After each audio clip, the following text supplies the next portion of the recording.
Hi అండి. ఈరోజు మన రెసిపీ కార పొంగల్. ఇది తమిళనాడు స్టైల్లో చేస్తున్నాను. ఒక్కసారి ట్రై చేయండి.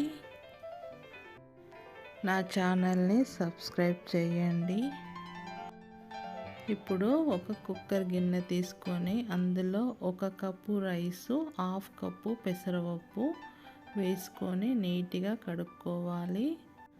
1 కప్పు రైసు, 1/2 కప్పు పెసరపప్పు తీసుకున్నా కదా, 1.5 కప్ అవుతుంది. దీనికి నేను 4 కప్స్ వాటర్ వేసుకుంటున్నాను.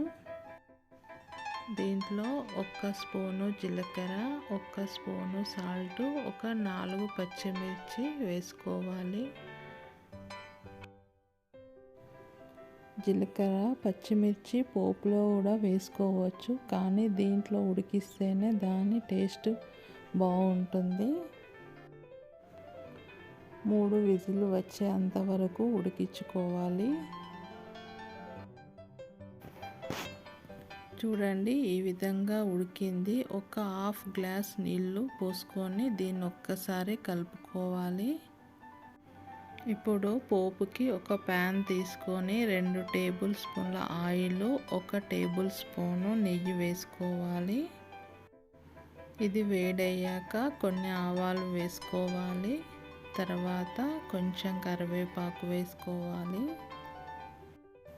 ఇప్పుడు మిరియాల పౌడర్ 1 స్పూను వేసుకోవాలి.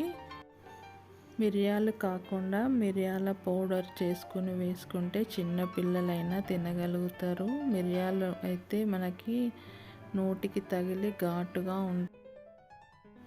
ఇప్పుడు ఈ పోపుని మనం ఉడికించిన రైస్లో వేసుకొని ఒక్కసారి కలుపుకోవాలి. దీనికి సాంబారు, చట్నీ ఏమీ అవసరం లేదు. ఈ విధంగా మీరు ట్రై చేయండి. Thank you for watching.